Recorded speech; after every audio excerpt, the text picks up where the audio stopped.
Question है, अपने सामान्य गति के 5/8 पर चलते हुए राम अपने कार्यालय तक पहुंचने में 30 मिनट की देरी करता है। राम के घर से कार्यालय के बीच की दूरी को तय करने में लिया गया सामान्य समय क्या है। तो यहाँ पर प्रश्न में दिया हुआ है कि राम एक व्यक्ति है जो घर से कार्यालय जा रहा है, लेकिन जब वह घर से कार्यालय में जा रहा है तो वह सामान्य गति से नहीं चल रहा है, सामान्य गति के 5/8 पर वह चल रहा है। लेकिन फिर होता क्या है, फिर वह सही समय पर नहीं पहुंचता है और 30 मिनट की देरी हो जाती है। तो यहाँ पर हमें प्रश्न में ज्ञात ये करना है कि अगर वह सामान्य गति से ही चलता तो उस स्थिति में सामान्य समय क्या होता। तो आइए अब हम इस प्रश्न को हल करते हैं बिल्कुल आसान तरीके से। तो यहाँ पर हम लिखेंगे सामान्य चाल और यहाँ पर हम लिखेंगे वर्तमान चाल। तो यहाँ पर दिया हुआ है कि वर्तमान चाल उसकी क्या है, सामान्य चाल नहीं है, सामान्य चाल का 5/8। तो यहाँ पर हम लिख लेते हैं 5/8।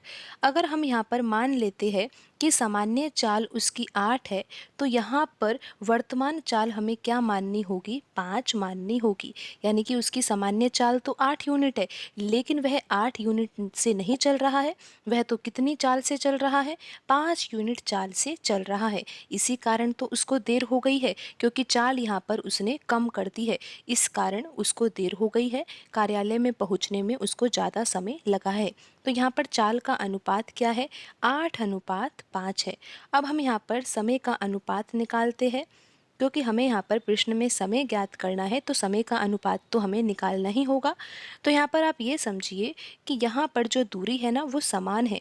अगर राम सामान्य चाल से चलता तो भी तो वह घर से कार्यालय में ही तो जा रहा था, और अगर उसने चाल चेंज भी कर दी है, यानी कि अब उसकी वर्तमान चाल 8 से 5 हो गई है, लेकिन अब भी वह घर से कार्यालय में ही जा रहा है, तो दूरी तो यहाँ पर समान है दोनों स्थिति में।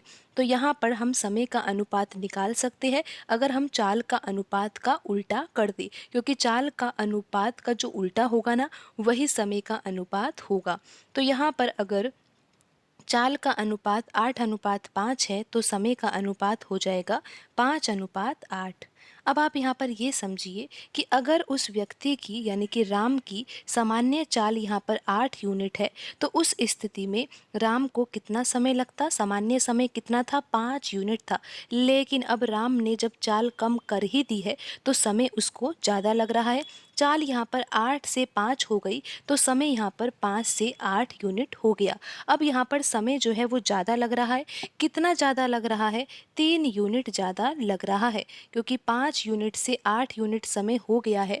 तो यहाँ पर कितने का अंतर है, 3 यूनिट का अंतर है समय में, और यहाँ पर प्रश्न में यह अंतर दिया हुआ है 30 मिनट के बराबर। तो यहाँ से हम 1 यूनिट की वैल्यू निकाल सकते हैं, क्योंकि 3 यूनिट बराबर क्या है, 30 मिनट है। तो यहाँ पर 1 यूनिट की वैल्यू क्या होगी, 1 यूनिट बराबर हो जाएगा 10 मिनट।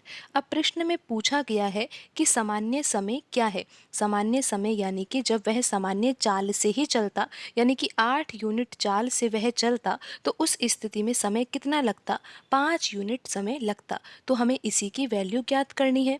जब 1 यूनिट बराबर 10 मिनट है तो 5 यूनिट बराबर क्या होगा, 50 मिनट होगा। तो यहाँ पर प्रश्न में पूछा गया था कि सामान्य समय क्या है, तो सामान्य समय 50 मिनट होता, और यहाँ पर पूछा जाता कि वर्तमान समय क्या होगा, तो वर्तमान समय तो यहाँ पर 80 मिनट होता, क्योंकि 1 यूनिट की वैल्यू 10 मिनट है, तो 8 यूनिट की वैल्यू 80 मिनट होती।